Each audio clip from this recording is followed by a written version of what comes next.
with host, the pro, and the hack. One's got charted and a game plan. One's got coffee on their shirt. One's quoting data, one's guessing. Somehow it still kind of works. With hosts, the pro and the hack, breaking it down, then laughing it back. One's got the play, one runs off track. You'll learn a thing or two and love the way they clash with the pro and the hack. Beautiful Mission Hills Country Club with David Mulso, a longtime teaching golf professional, and Rich Gilgallen, a longtime golf hack. But Dave has promised to take 5 to 8 strokes off my handicap. We're Is going that to do right? it. Absolutely. I know in future episodes, we're going to get out on that lesson tee, do a little live recording. We're going to work on the game a little bit. Well, Now, look, this is the crazy thing about this game. Okay, some days you go out and you drive like Nicklaus, and you putt like Nicholson, Jack Nicholson, the Joker. Other days you can't drive, you can't get it in the fairway, and you're making 20-foot putts. This is the greatest game. That's why we're not doing a podcast about lawn bowling or any other sport. This sport is so addictive that you can shoot 120, but you hit one 5-wood and you go, I think I'm getting this, Mhm. and you guys have to deal with this all the time.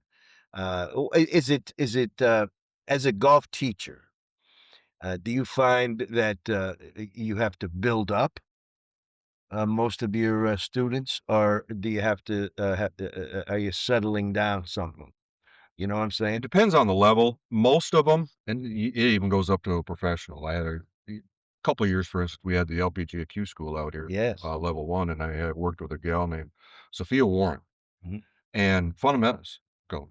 It's amazing how people forget about the fundamentals. Your alignment, your grip, making sure everything's where it should be. That's number one. And Fundamentals. this is a fun. Before we even swing, we're Right. forgetting what we're doing.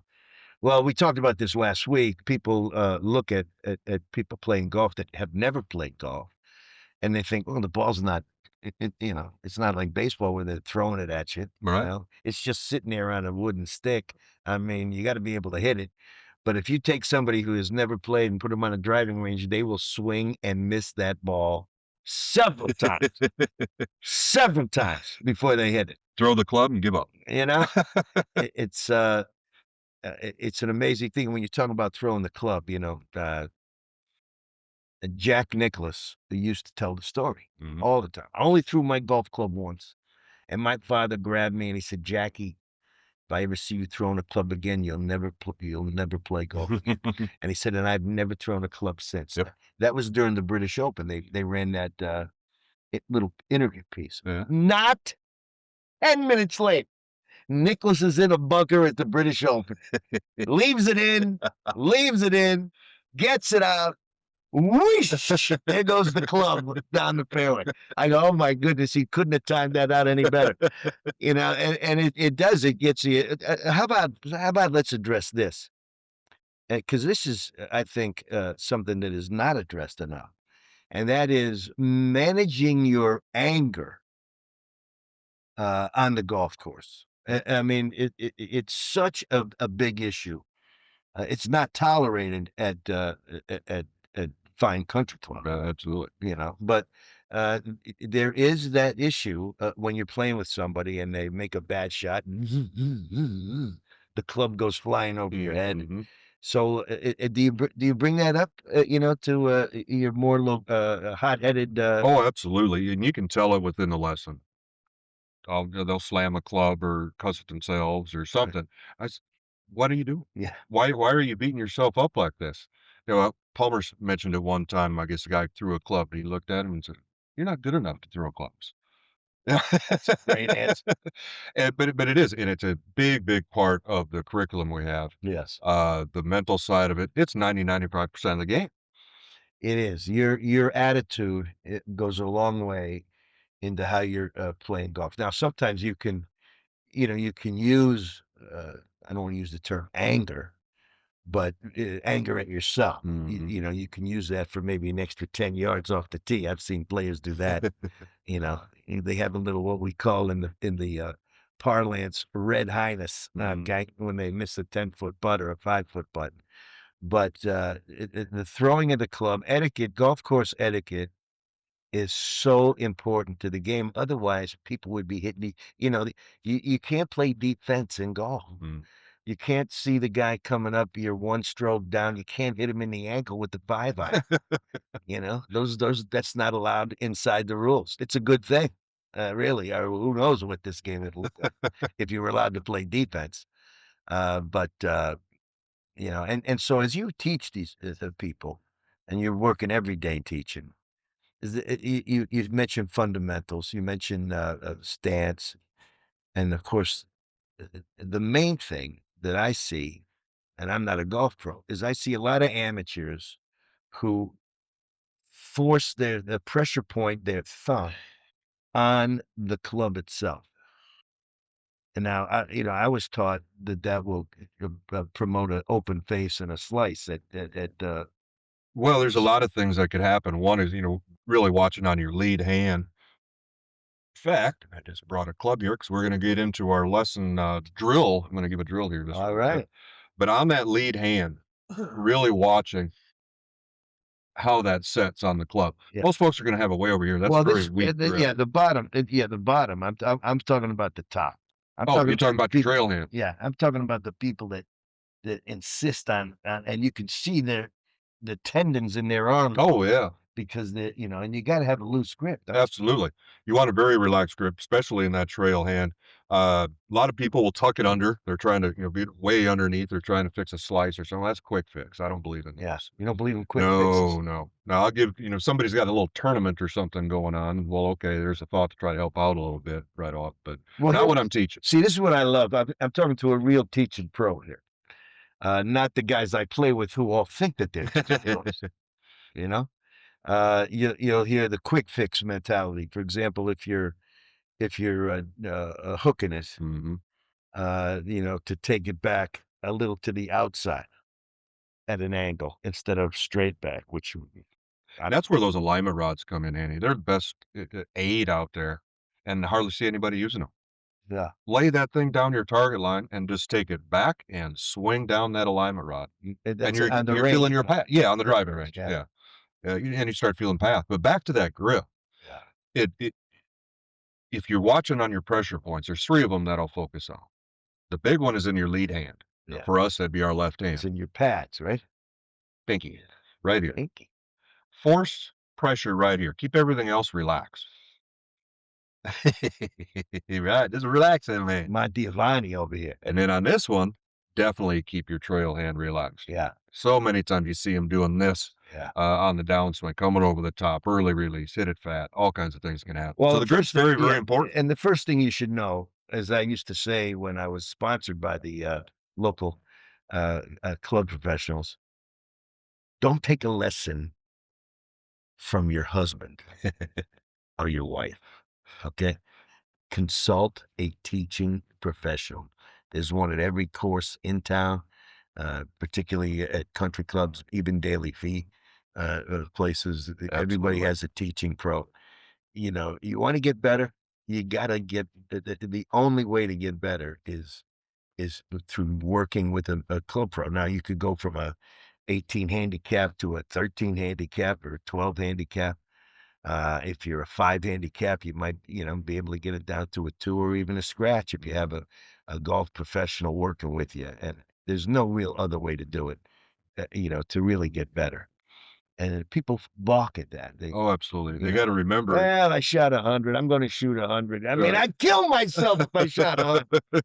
And some guys, they don't care. They're just having fun with their buddies. And that's the beauty of the game. That's what it's all about is having some fun. But if you're looking at getting better, get to your local pro, Yes, learn and understand the fundamentals. That's a big thing too. If you're out there and yeah, okay, he showed me how to grip. Yeah, but why? right. There's reasons why. Remember, for in the golf swing, for an action that you create, you have multiple reactions. It's the truth of the matter, and And of course, Hogan's in Hogan's book, the first 42 pages are on the grip. Mhm. Okay, so it's hard for us to Mhm. chit chat about that, Mhm. but when you just pick it up as you see kids, it's a baseball grip. Mhm. And then you learn the interlocking grip, and then there's the overlapping grip, and there's all the Varden grip and the disc grip and the that grip. I mean, there's so much that goes on. Yeah, and it becomes a guessing game. That's why I say get to your local pro. Find the grip that works for you. Grip size, as adults Right, is huge. right. That On the club, you mean? yeah, absolutely. Yeah. Yeah. You bigger hands. Okay. Maybe, I use a mid-size grip, a Okay. little smaller, maybe regular. If you have arthritis, maybe you need to go an oversized grip. Yeah. But there's a lot of options out there, but really, again, understanding what's going on. Really, the options are unbelievable. They have the pencil thin grips, Oh, yeah. and they have grips, that are you feel like you're holding a log in your hand. It's like on Bryson, Yeah. with his oversized. But it works, it's, Well, it's a great game, and that's why we're bringing this podcast to you. The pro, David Mosso, the hack, Rich Gilgallen. It's a pleasure talking to you today. We're in the Dinah Shore room itself today, which is like nobody gets in this room. I mean, Mosso has got to have some connections because this is where the hoi polloi gather, and it's just wonderful, to be here. Um, we talk about a lot of different areas, and we're kind of haphazard. We bounce around a lot, but it's all about the game. This week, the players played at Torrey Pines, which, in my opinion, in my lifelong journey of playing golf courses, I played that course a week before the U.S. Open oh, wow. in an open setup, and the Kikuyu How's that? is from Compton, and it will kill you.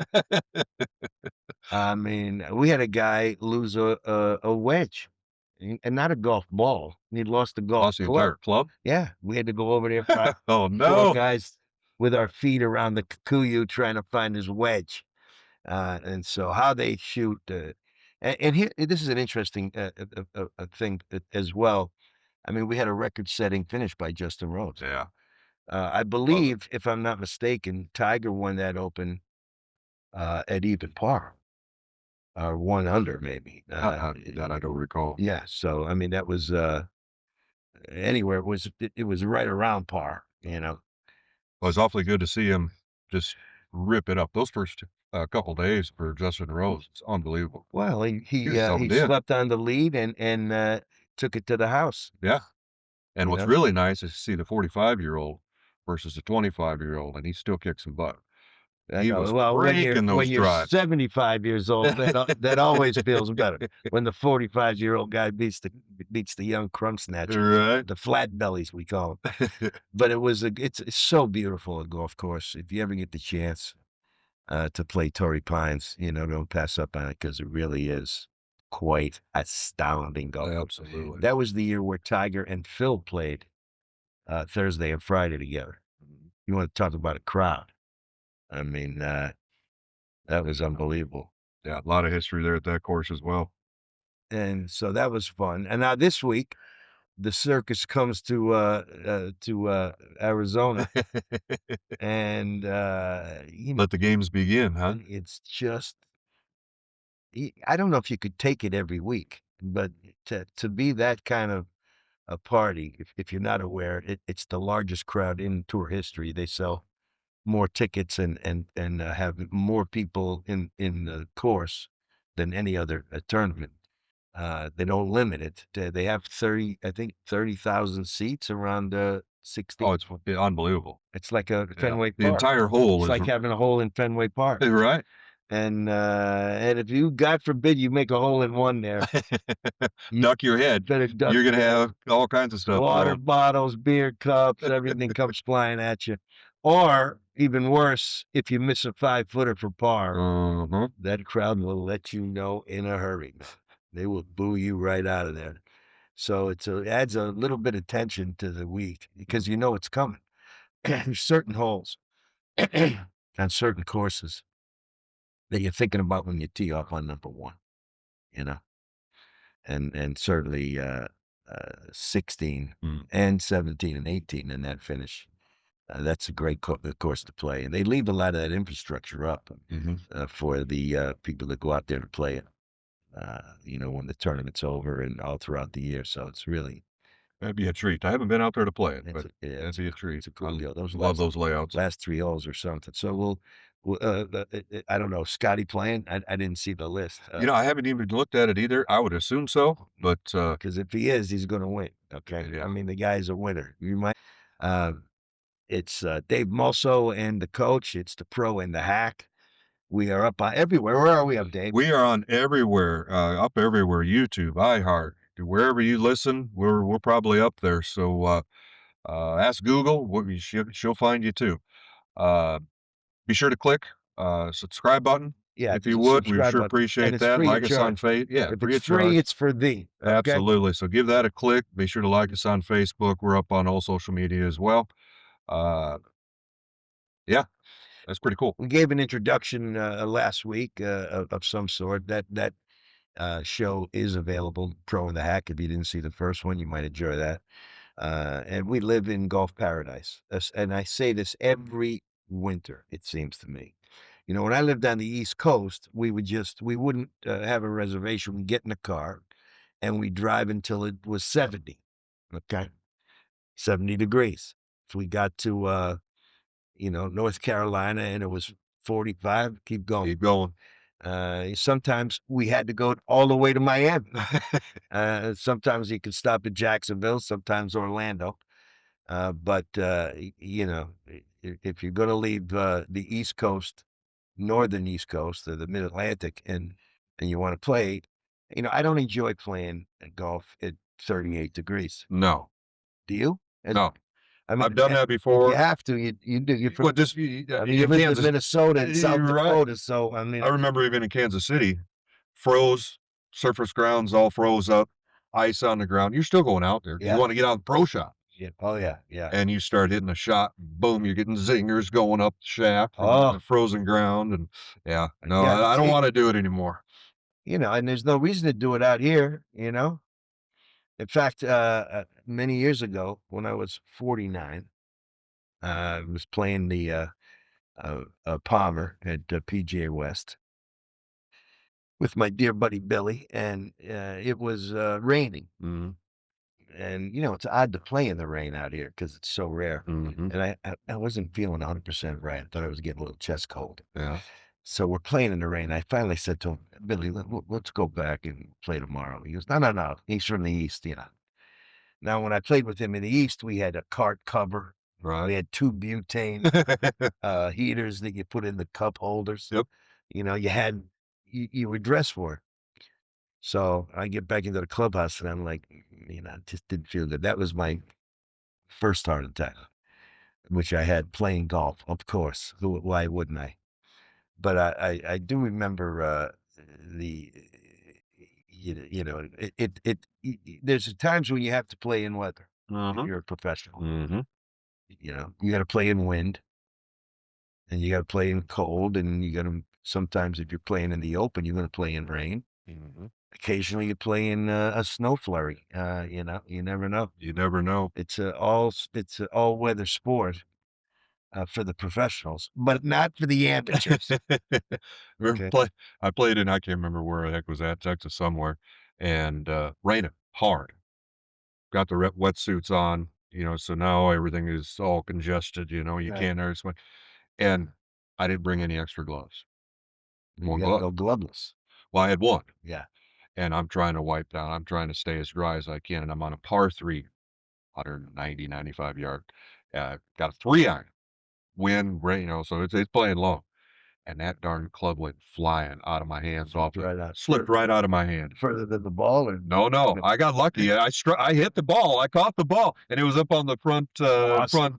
collar, but that club went flying. Guys that were playing with me started laughing. Oh, I'll never forget Well, that's why he's a pro, because even with the club not in his hands, he can still get to 193-yard green. that. That's pretty special. The y- y- another thing that why you want to have a relationship with your club professional is, frankly, just to watch him hit balls. You see him on the driving range giving a lesson to somebody else. Mhm. There's no crime in there's no crime in in watching somebody else's lesson, right? Mhm. Wasn't there a scene in HBO show with the curmudgeon there when he was sitting watching a guy give a lesson, and Ooh, the guy that wrote Seinfeld. now I'm drawing a blank. Yeah, it was part of the show where he was aggravating the club pro because he was sitting there watching him give a lesson. And then he was going over there and trying. He goes, "Are did you take a lesson? Did you pay for that lesson?" And the answer was no. But you're allowed to watch lessons, and you might learn something there. Yep. And we Particularly, and let me say this to the golfers, okay? Because I've been saying this for years. If you're a golf professional in a golf course in the Coachella Valley, you got to go out and play, Oh, yeah. right? Oh, yeah.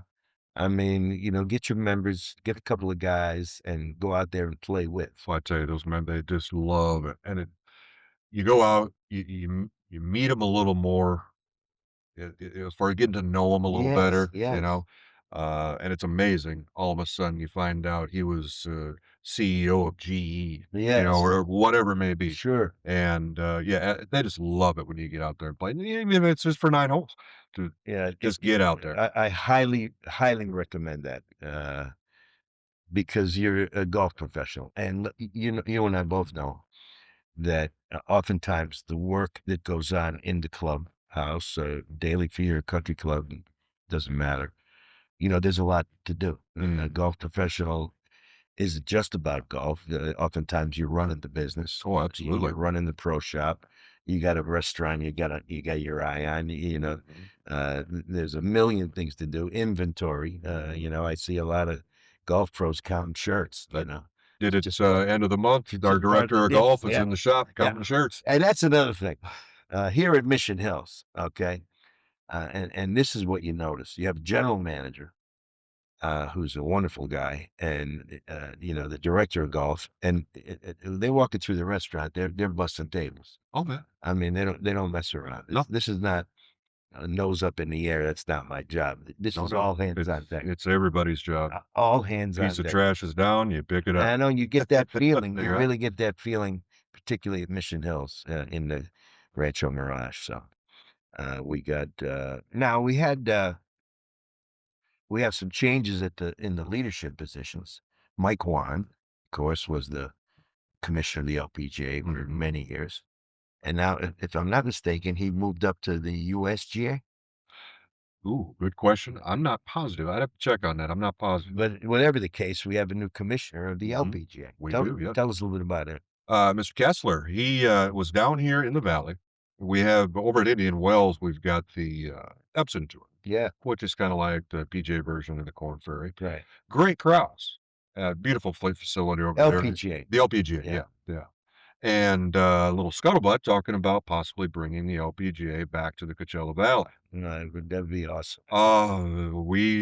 The valley, I can't believe we don't have more pro events. I know it's We ridiculous. just need to get the sponsors in there I mean, in our heyday, we had the Skins game. Mhm. I mean, Freddie Funk and wore the skirt when Annika broke.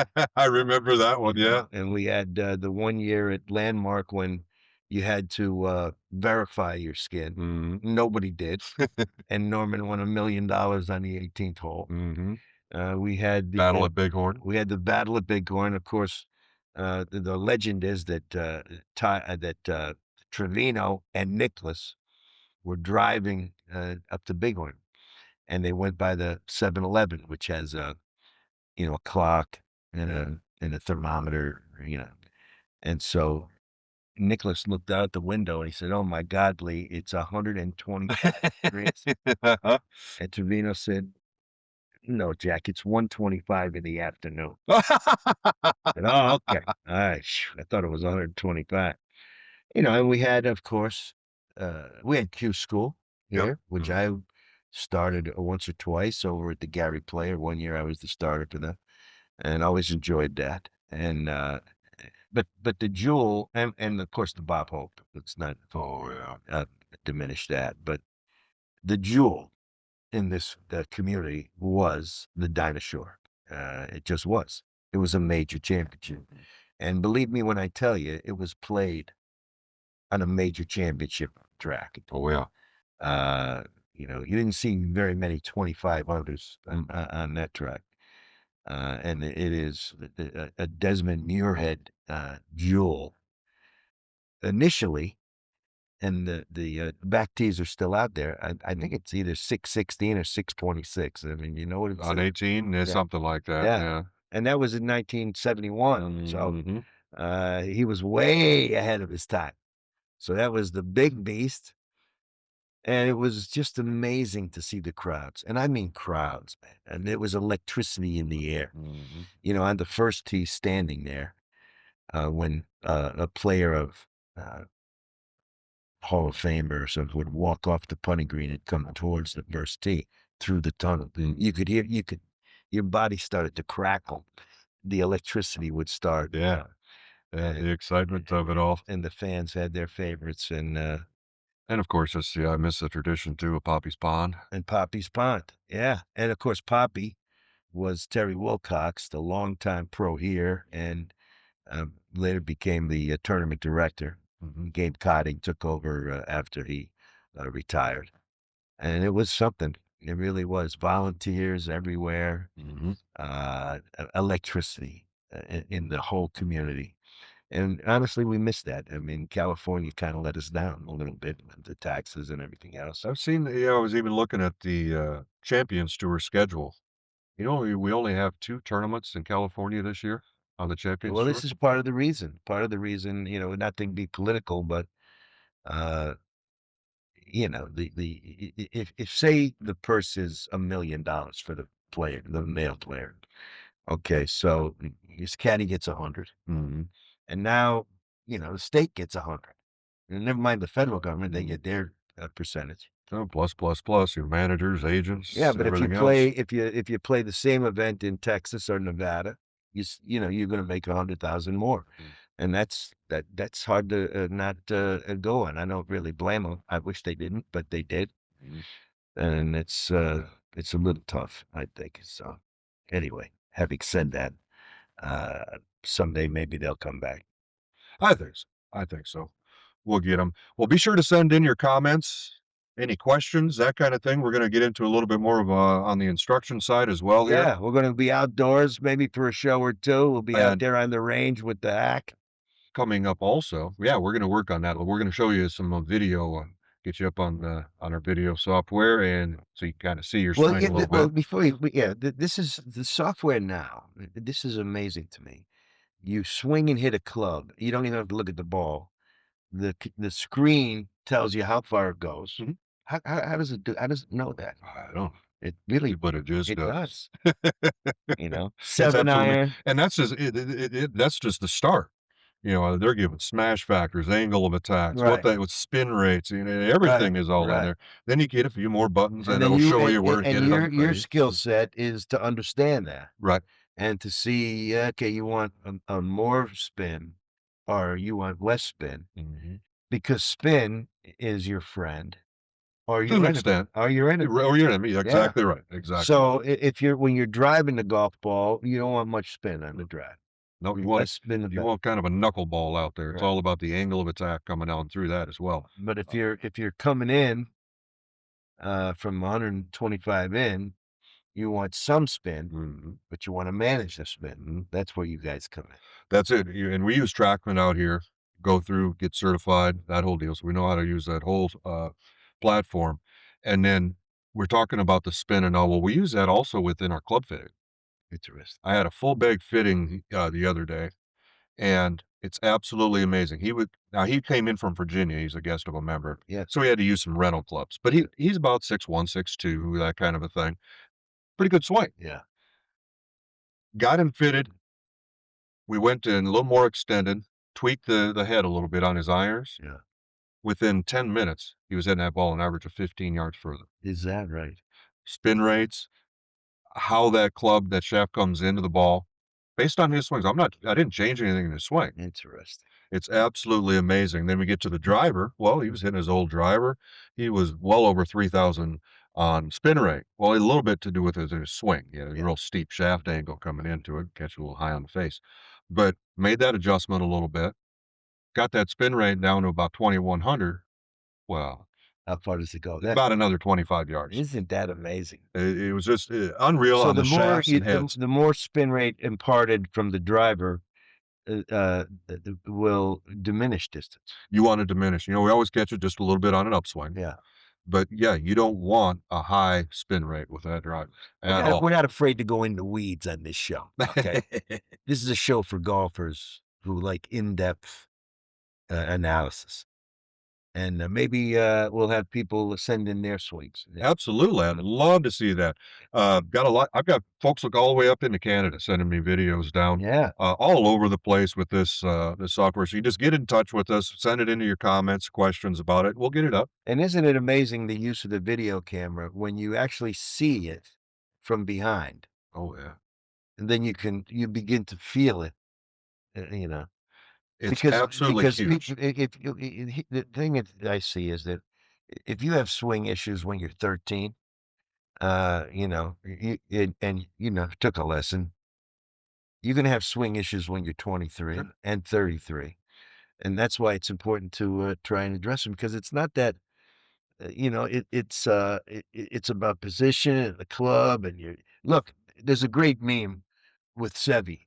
Okay, he's got one of those comic book things over his head, my feet, my arm, my hands, my head, my tilt angle, the club. There's 720 things that he's trying to think of Uh, as he's there's addressing the ball. you can't think. It's tough enough to focus on one. And that's why we really want to make sure too when we're giving instruction out here. That's what you get is one thought. Yeah. But the trick is finding the root issue. Mentioned earlier, action, reaction. Well, I feel like I'm really getting fast in my swing. Well, no, your body's trying to correct itself, Yeah. and you can't get back to the ball. It feels like you're getting all loose and moved It's and another fast, thing. and It's another thing. What goes back first? What comes down first? right, Are you pushing and pulling, or are you pulling and then pushing? I mean, there's a lot to know. absolutely, That's why I say over and over again, make sure there's a lot to know. Consult a pro. absolutely. Ooh, I like that. I That like was that. good. I Yeah. like that. The pro and the hack. Okay. But the Now, video, get back to the video for yeah, just a moment. yeah. It's amazing when I ask folks, well, what did you just feel when they start to loosen up? Mhm. And we're going to get into stretching, all that kind of stuff down the road. But when you start to loosen up, what does it feel like when you miss a shot? What do you think caused that? And then what If we I do knew is, that, I'd be a pro. I'd be a pro like you. but they always say, well, I feel like I'm lifting or something. Well, that's a reaction of an action. So we put them onto this video and show, okay, this is more of the root issue. This is the whys. Mhm. And they said, I'd have never guessed that. The visual aspect of that video is such a great tool Oh yeah. nowadays. Back first getting started, you had camcorders you're holding over your shoulder, Right. Right. so it was very limited. And when I first started, we didn't even have that. But now it's just wonderful on the tools that we have. And you have to be able to swing with the body you have. Okay, Tiger's swing is not for you. That's why we always promoted people to watch the LPGA, Mhm, particularly men, so they get an understanding of tempo. mhm, Which I try to tell people it's not AC/DC, it's Mozart. mhm. You That's know, right. although there are guys who swing like they're listening to AC/DC. Oh yeah. Once you get the feel of it, and we get our angles, you're getting everything kind of dialed up. Yes, I do want speed. I want you to hit that thing as hard as you can hit it. Interesting, yeah. Uh, All clubs, all clubs, yeah. hit it. Don't give up. Just Strike the get match. mad at that thing and whoop it. But we got to make sure we're getting where we need to be. But yeah, we definitely want to get after that. Well, we're in the Dinah Shore room, as you can see behind us, at Mission Hills Country Club. As we begin to exit here, we just want you to know that, if you have a tournament, or say you're in town and you're looking, you want to join a club, you just finished up your whole career. You came here because you watch television and see that it's 85 in February, and you're like, let's go take a look at that. Are they chipping balls out of the ice washer in Ponte Vedra? Yes, yes, they are. We're not chipping ice, okay? No. And you're going to look around. There's amazing golf clubs and the country clubs here, but very few can top this one. This one is very special. 3 beautiful golf courses, including a major championship venue in the Dinah Shore course, an amazing Arnold Palmer course, and a fantastic Pete Dye course. Don't forget, we got villas out here as And they well. have villas. They're maintained. The best restaurant, one of the best restaurants in town, It's and fantastic. a pro staff that is second to none. So come on by and join and check out Mission Hills if you're looking for a club, and or if you're if you're looking to host a tournament or something. This place runs them like a clock. Absolutely. So Oh, just guess who we got coming in on our next who's show? coming in our next show? I'm gonna have you guess. Sandra Palmer. Ah. I guessed. Our Hall of Famer. Yeah, absolutely. We've got several of them out here, and we're gonna have her on. And she was You know who- kind enough every once in a while to be the starter Yeah. of the Dinah Show. Was she? Oh, nice. Over on She the won Texas. that once or twice. I think she's on that big wall out there twice, I think. I was talking with her a while back. She was leading money winner in 1975. Yes. $8,000, $9,000. Something like that. She said the golf schools are more than I made in a tournament. Well, But you know who her instructor was when she played? who? Harvey Penick. Does We're it gonna get pick her brain a does it little get any bit. better than that? Yeah, Little Red Book. Harvey Penick was the Little Red Book. Mhm. And was he not, uh, was it Watson's teacher? No, Watson was in Kansas City. Yeah. No, who was it? It was somebody. Crenshaw. Crenshaw. When Crenshaw won the Masters. I'll have to ask her. She's got a great story. Yeah. With Crenshaw, and it's has to do with Harvey writing him a note, and she has a note. Wow. And And to Crenshaw. yeah, on what to watch for while on his putting. So that's going to be very interesting. So look forward to it. Well, we look forward to that. I'm a big fan of Sandra's, and it's a great pleasure to know her, living out here in the Coachella Valley. And, some great golfers out here. People come out here. It's hard to leave. Absolutely. It's hard to leave. Absolutely. You're not going back to South Dakota anytime I'm soon. not. I'm no. I'm not going back to 1 degree in Boston. That's for sure. Hey, quick question. How many times do you hit it fat with your iron? Well, I think, way more than I hit it thin. More than thin. Oh, way more. Okay. Way more. And that's irons. I mean, I hit a great drive. I'm looking at the green. If it's 150, 140, you have to adjust. I mean, as a younger man, my numbers are totally different now. And that's another thing that we'd like to talk about is know your numbers. Absolutely. You got to know your numbers. Okay. You got to know, what do I hit 100 yards? If you're just starting out and you're down at the College of the Desert driving range, that's why they put the 100, the 150, the 200, the 250. Get something that you can hit that sign with. Yep. At 100 yards. And just keep And it hitting. might be an 8-iron, it might be a sandwich, Mhm. but it's going to change when you get older. Mhm. I mean, for years, I would say the average, would you say average 7-iron is 150? Ooh. Or is that too long? Average player. I would say right around there, with the equipment and everything now, we're hitting it a little bit further. We've got Okay. more forgiving heads, that kind of thing. So I would say, yeah, about right into there. 7, 8-iron. I used to hit But 145, 50, I used to hit an 8-iron 150. Now it's a 7-iron. Well, I tell you what, In fact, now it's a 6-iron. The 7-iron is now 140. and what happens on a lot of that too is as we get older, one, the stretching and the fitness and all that kind of stuff, but also the contact on the ball. We're not getting the compression that we need to get that. Okay, so now let's continue this because this is a big story for me. The softball, for example, Shrixon makes a great softball. Callaway has a great super soft.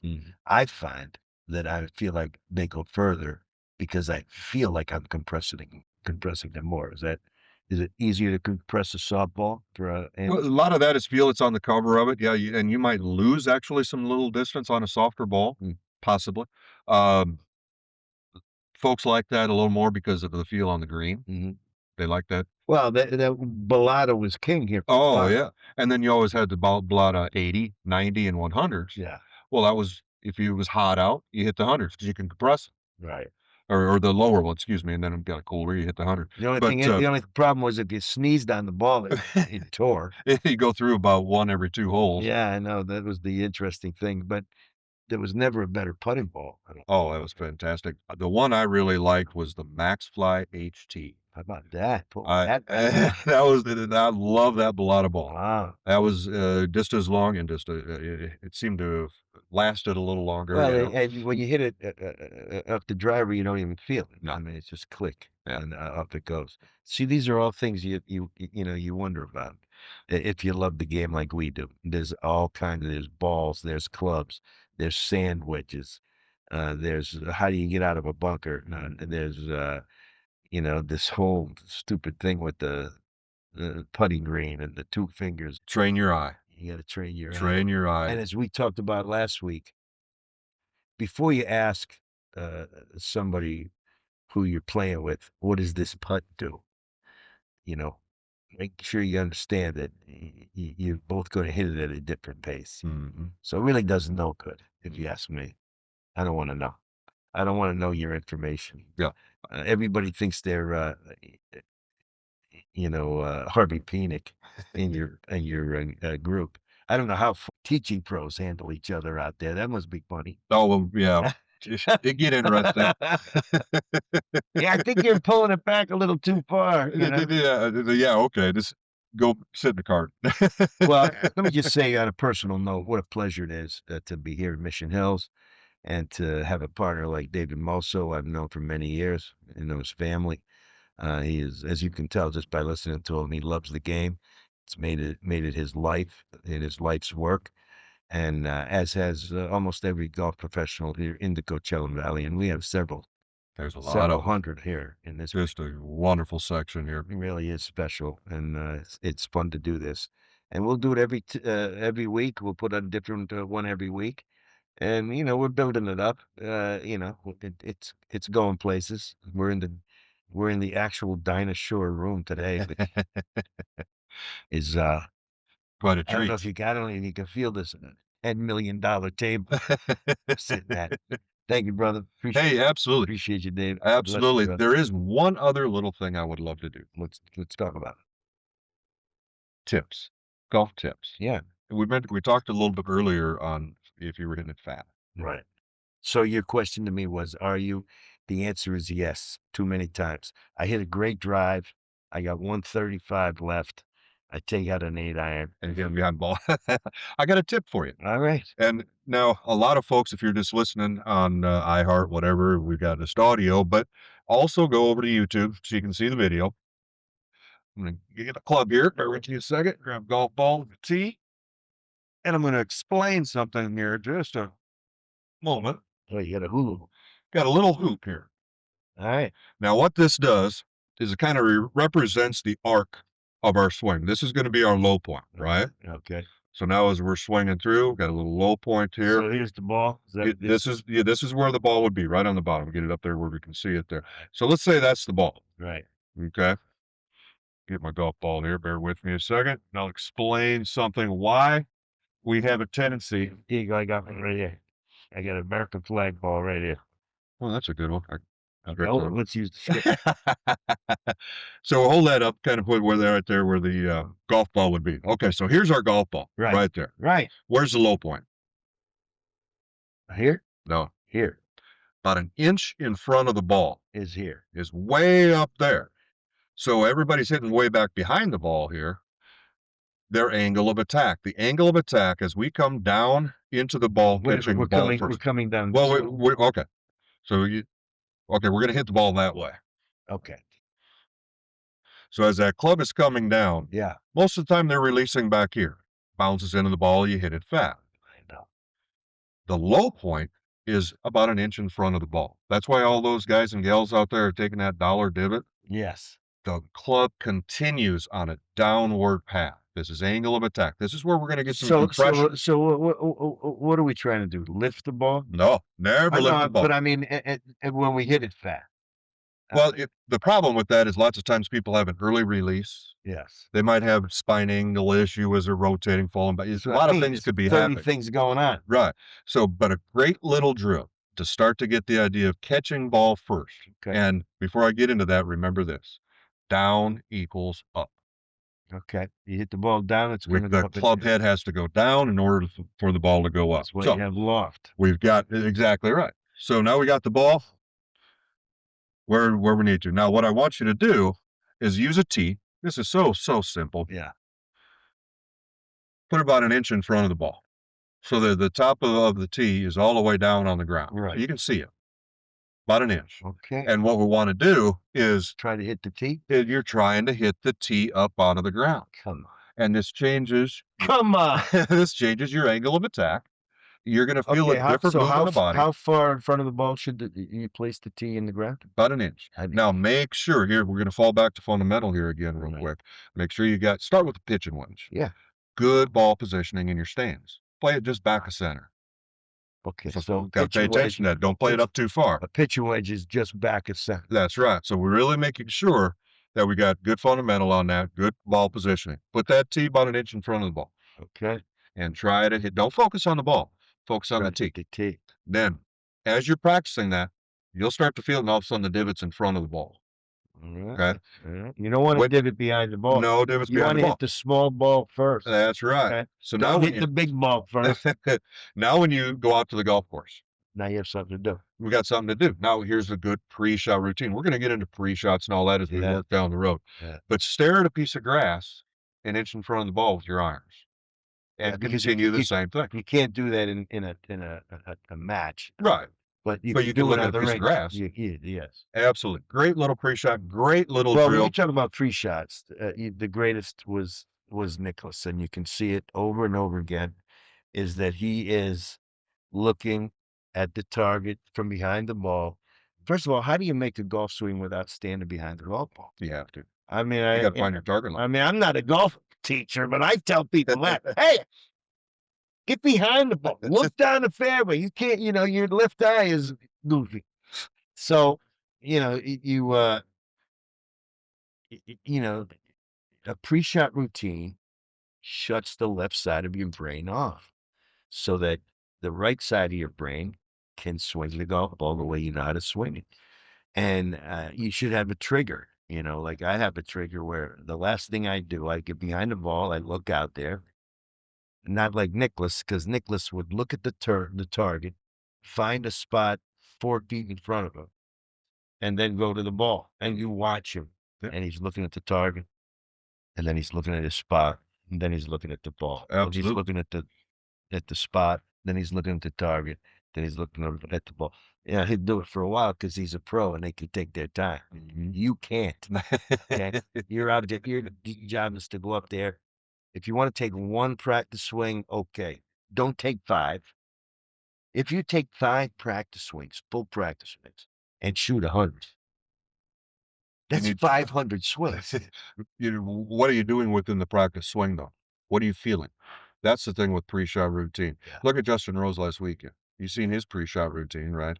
How he brings that upper body and makes that rotate. Well, there's a reason for that. Interesting, yes. So when you're teaching, you always are giving an over-exaggerated move or something Right. to achieve it. So counterintuitive. You want to do it with a purpose. Interesting. Don't just take a golf swing. If you want to feel loose or something, well, that's one thing. But Right. Pre-shot routine, we'll work on that next we're going to time. get into that as All well. right, I like that. So if you got any questions out there, let us know. Yeah, We want to type hear in, your type in. any questions, comments. We'd love to hear from you. Thank you very much. It's the Pro and the Hack, and next week we'll be back. So have a great week. And With host, the pro, and the hack. One's got charts set and a game plan. One's got coffee on their shirt. One's quoting data, one's guessing. Somehow it still kind of works. With hosts, the pro and the hack, breaking it down, then laughing it back. One's got the play, one runs off track. You'll learn a thing or two and love the way they clash with the pro and the hack.